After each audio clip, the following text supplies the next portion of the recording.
tol. Hinabol ako. Dito tayo. Salamat sa Panginoon na si Kuya Buds ay nakontak natin.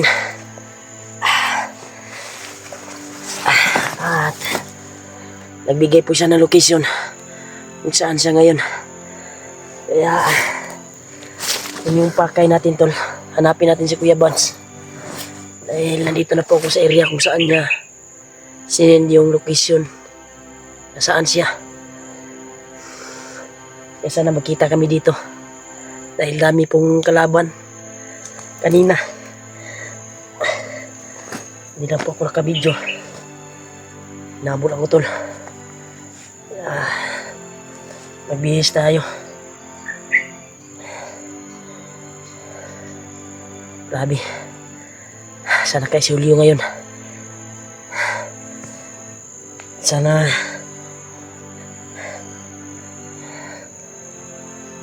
sobrang baho na ng singot natin.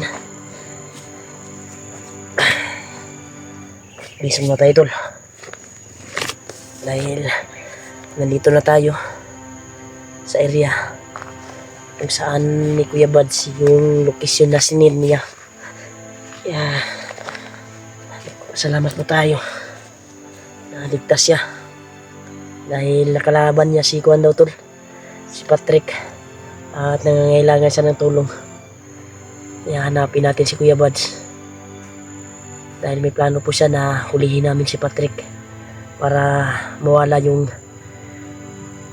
hypnotize sa kanyang ulo at kanyang utak. Dahil na-hypnotize po ni Bagnot si Patrick tol. Kaya yun yung pakay namin. Sana magkita-kita kami ni Kuya Buds. At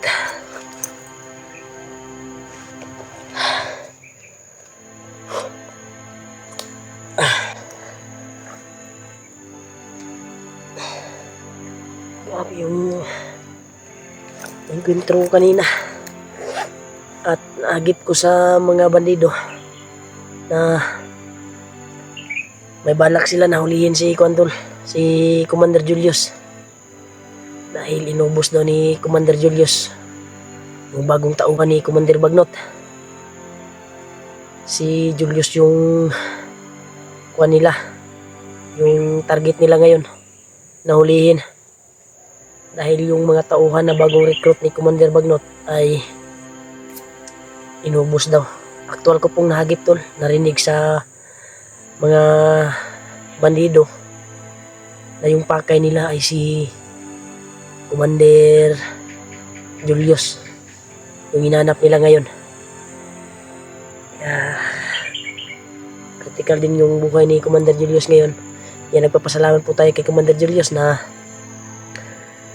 tumulong na po siya sa pagtugis ng mga bandido at tumulong na din siya sa mga hunter na kagaya namin dahil nagtugis na siya ng mga bandido.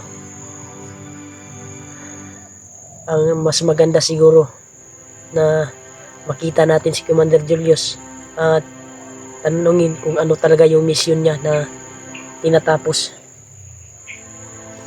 Dahil may mission daw siya tol.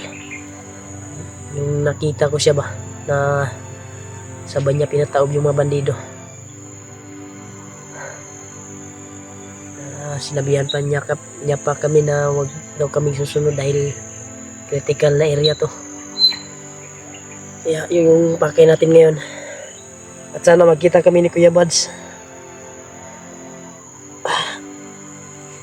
Ayan tol, nagbihis na po tayo dahil sobrang baho na yung pa natin, yung damit. Yung pawis natin ay nauga na. Sana okay ra si Kuan ngayon. Si Kuan ba? Nabalakad yung Kuan ba? Wag yung ko ka signal karon tol. Hindi ko na tingnan yung video ni Julio kung saan na ngayon. Buti na lang na kontak ako ni Kuya Buds. Nagbigay siya ng location. Agad-agad ako pumunta dito sa area na ito.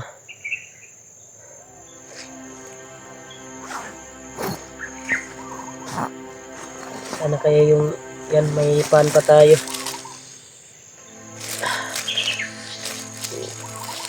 Parang napapanis na to.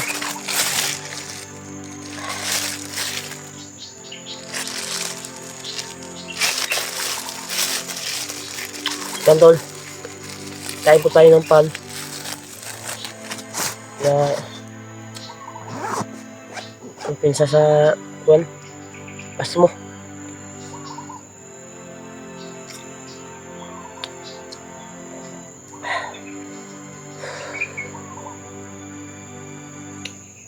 Sana sa madaling panahon ay magkita kami ni Kuya Buds. Dito na area na to na binigay ni Kuya Buds. Dahil kailangan talaga daw mahuli si Patol.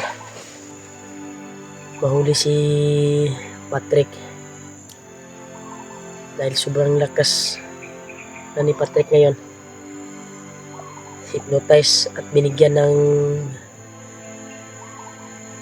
kapangyarihan na galing sa masama. Yung utak niya ba? Grabe.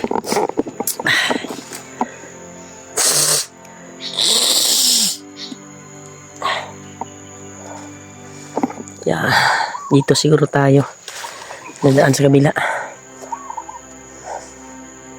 Kasi nandito yung nangagaling yung maputukan. Tol, bihis na po tayo tol.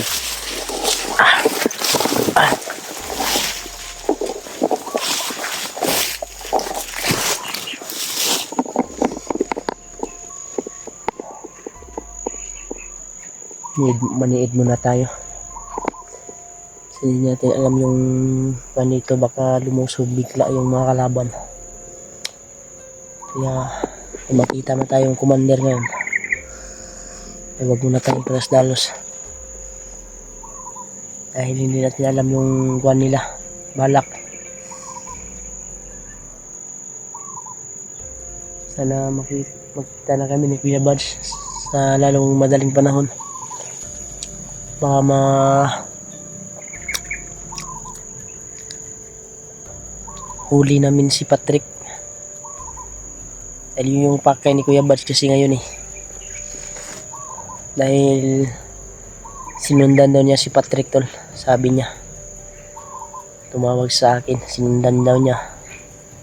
Kaya pasalamat po tayo na nag-send siya ng location. Ayan, ito na yung location tol. Sana magkita kami dito. Yan.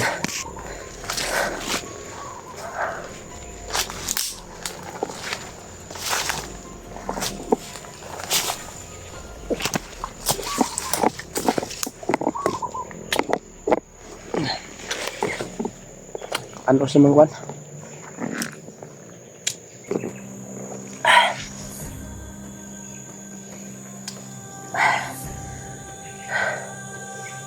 Mas maganda siguro to sa liig natin to makuhan para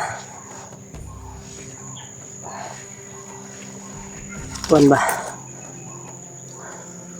Kasi sabi ni Lulu Ambo na kahit saan to na parte ilagay yung bandana ay gagana to, basta gagamitin lang sa kabutihan, hindi sa masama. Kaya yung mga masama ay kailangan ng mawala dito sa mundo, dahil sila yung nagkuantol, sila yung dahilan ng kaguluhan dito sa bundok na ito. At sila yung dahilan kung saan yung nangyayari yung mga kidnap sa mga bata tol ba. Mga bata, kidnap. Mga bandido yung dahilan tol. Kung pagnanakaw ng mga motor, mga hold up, dahil mapira yung kuan eh. Ito.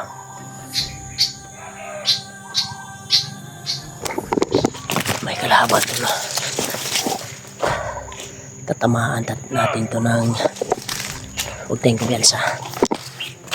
Basil muna tayo, huwag tayong padasdalos.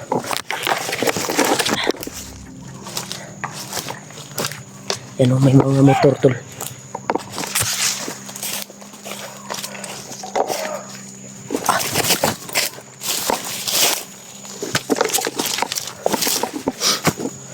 Yan o. Susundan natin to. Tauhan siguro to ni Commander Bagnot ba? Oh, tinawag niya yung mga kasamahan niya. May mga pumasok dito na mga motor tol. Wala, marami sila. Marami sila tol.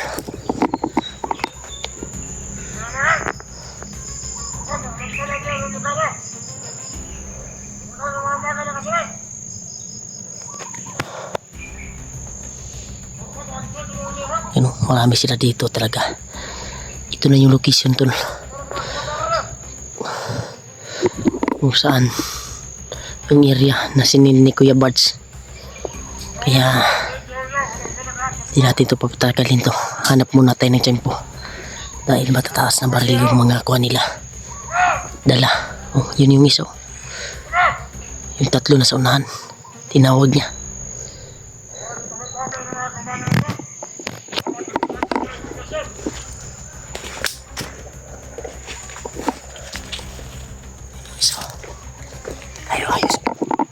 Ayos ay ang kwantol.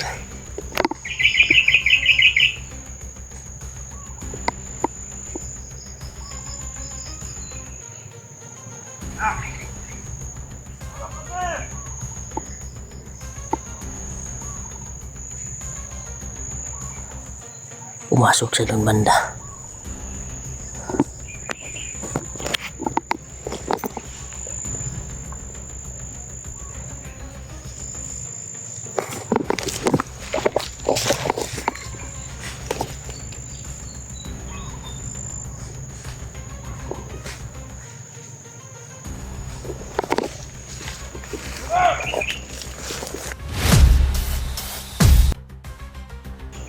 Ha? Yung isa.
May dumating.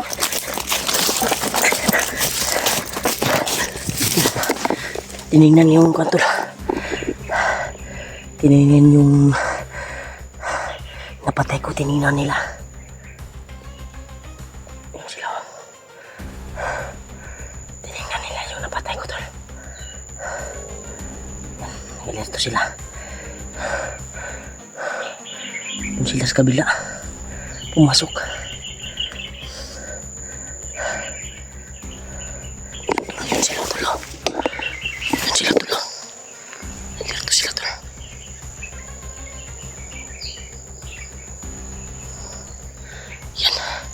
Sa kabila sila na pumasok na.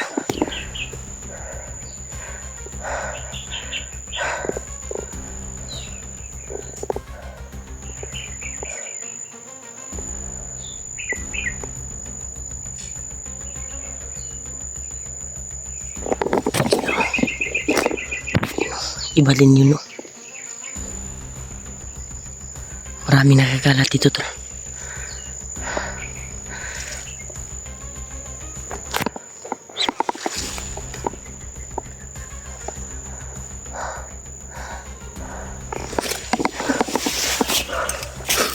Grabe.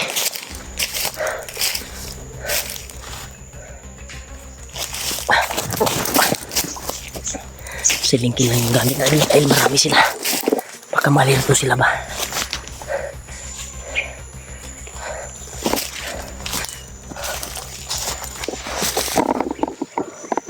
Yun sila oh. Yun oh. Yun yung isa tol. Yan. Silingkilon na nato ni.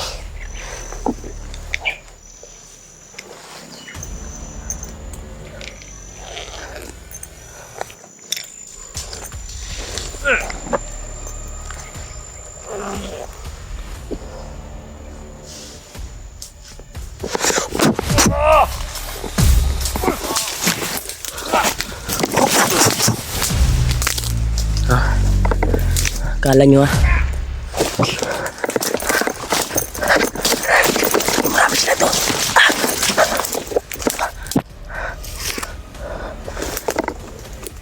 Yun sila oh.